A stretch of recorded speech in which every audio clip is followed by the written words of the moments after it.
Now, mother, what is the matter? Hamlet, thou hast thy father much offended. Mother, you have my father much offended. Come, you answer with an idle tongue. Go, you question with a wicked tongue. Why, how now, Hamlet? What is the matter now? Have you forgot me? No.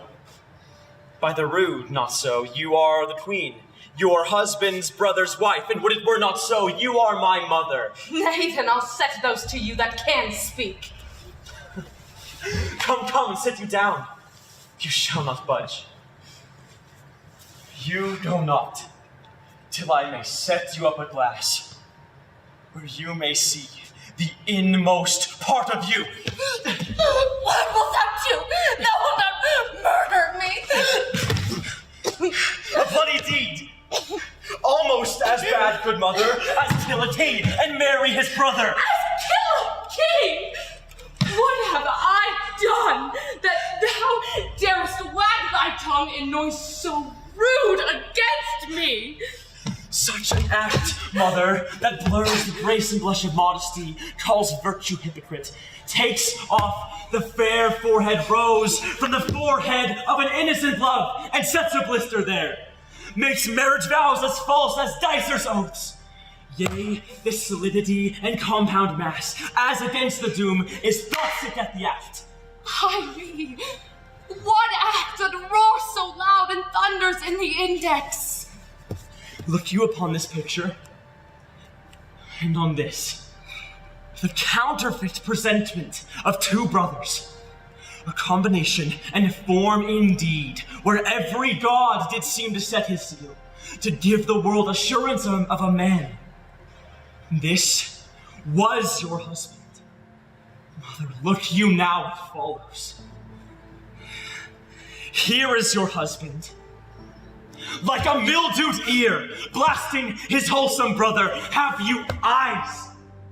You cannot call it love, for at your age, the heyday in the blood is tame. It's humble and waits upon the judgment.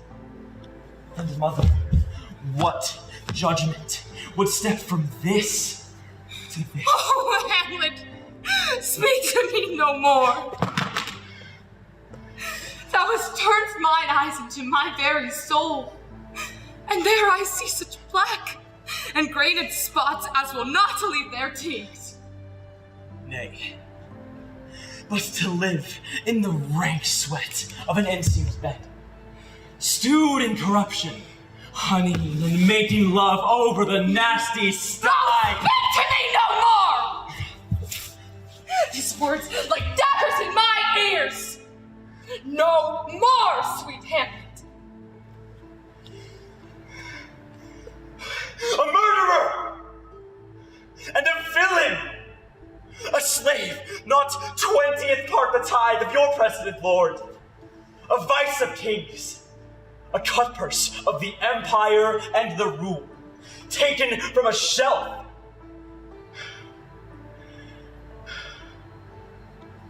Alas! He's mad! This is the very coinage of your brain. This bodiless creation ecstasy is very cunning in. Ecstasy. Mother, my pulse, as yours, doth temperately keep time and makes us helpful music. It is not madness that I have spoken. Put me to the test, and I the matter will reword, which madness would gamble for. Mother, for love of grace, lay not that mattering unction unto your soul, that not your trespass but my madness speaks. Hamlet, thou hast cleft my heart in twain. Well, I must to England, you know that. Alack, I have forgot. 'Tis so concluded on. Mother, good night.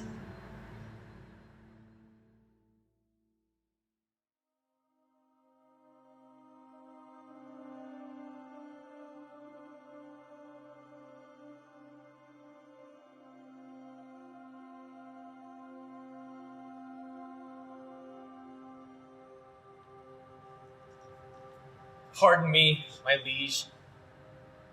I had forestalled this dear and deep rebuke ere you, with a grief, had spoke, and I had heard the course of it so far.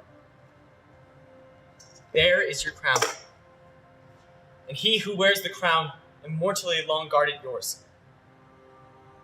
If I affect it more than as your honor, and as your renown, let me no more from this obedience rise, which my most inward true and duteous spirit teacheth, this prostrate and exterior bending. God witness with me, when I here came in and found no course of breath within your majesty, how cold it struck my heart. If I do feign, let me in my present wildness die, and never live to show the incredulous world the noble change that I have purposed. Coming to look on you, thinking you dead, and dead almost, my liege, to think you were, I spake unto this crown, as having sense, and thus upbraided it. The care on thee depending hath fed upon the body of my father. Therefore, thou best of gold art worst of gold.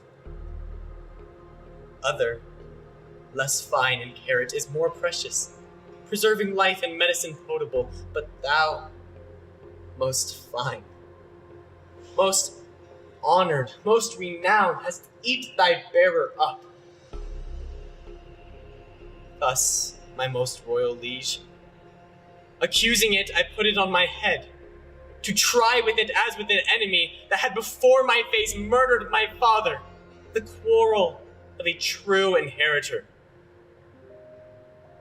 But if it did infect my blood with joy, or swell my thoughts to any strain of pride, if any rebel or vain spirit of mine did with the least affection of a welcome give entertainment to the might of it, let God forever keep it from my head, and make me as the poorest vassal is, that doth with awe and terror kneel to it.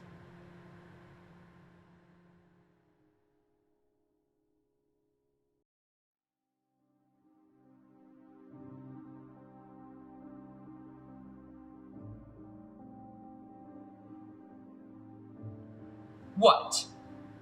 Will the aspiring blood of Lancaster sink in the ground? Well, I thought it would have mounted.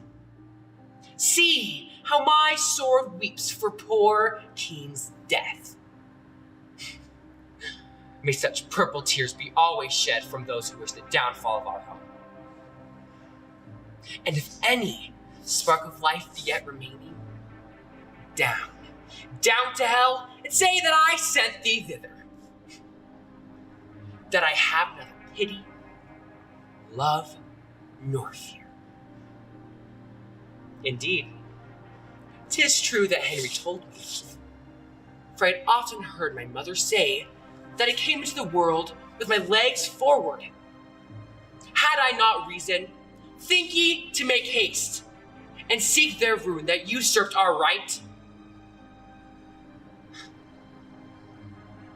The midwives wondered, and the women cried, "Oh, Jesus, bless us, he's barred with teeth." And so I was, which plainly signifies that I was to snarl and bite and play the dog. Then, since the heavens have shaped my body so, let how crooked my mind define. I have no brother. I am like no brother. And this word, love, which graybeards call divine, be resident in men like you. But not in me, for I am myself alone. Clarence, beware. For thou keepest me from the light. But I will sort a pitch date for thee, and I will buzz around such prophecies that Edward shall be fearful of his life. And to purge him from his fear, I'll be thy death, counting myself but bad, till I be best.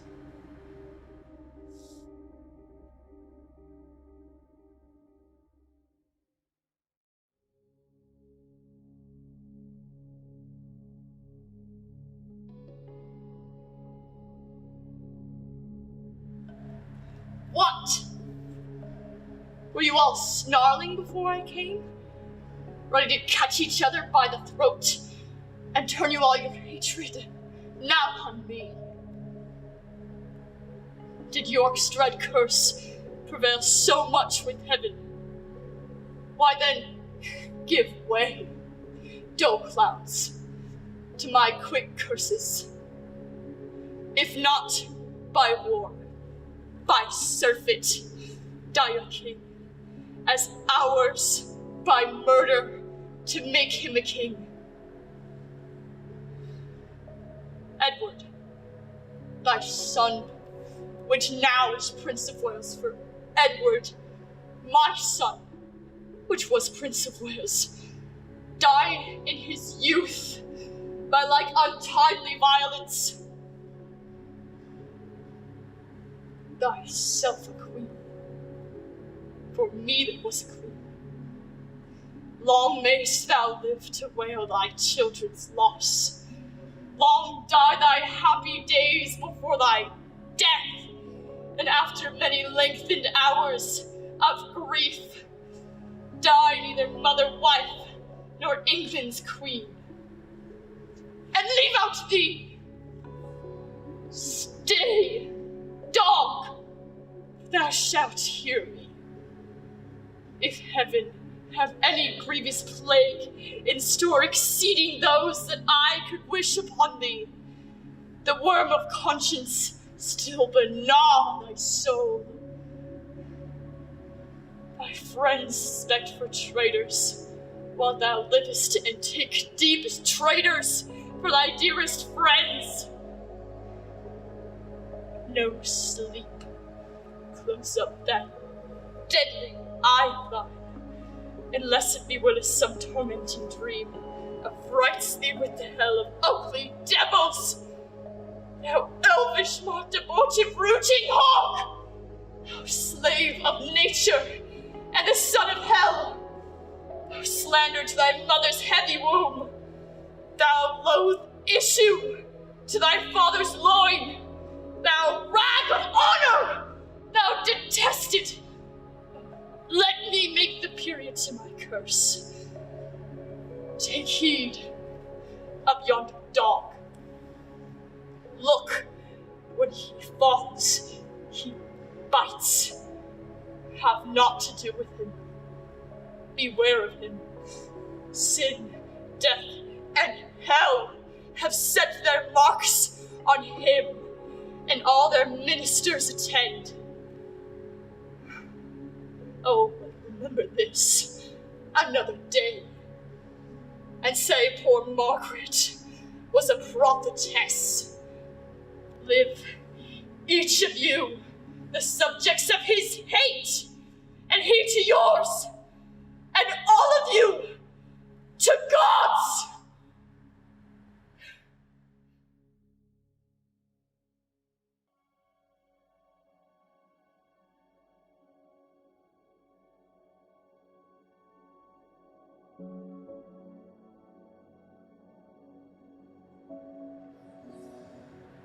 It is the cause.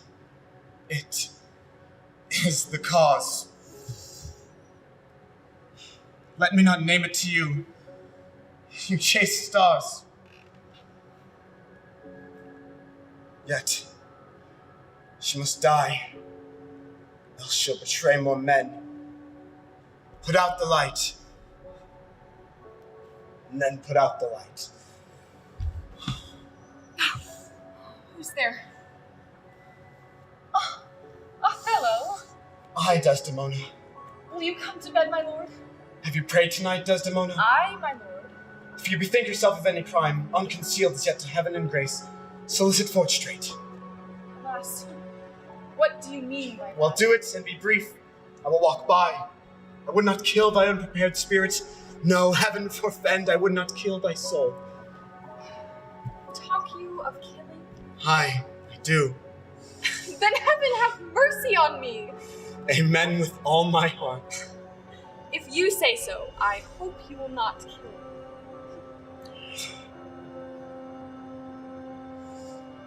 And yet, I fear you. For you are fatal then, when your eyes roll so. Why I should fear, I know not, since guiltiness I know not. Yet, I feel I fear. Think on thy sins. They are loves I bear to you. Aye, and for that thou diest. That death's unnatural, that kills for loving. Alas, why gnaw you so your nether lip? Some bloody passion shakes your very frame.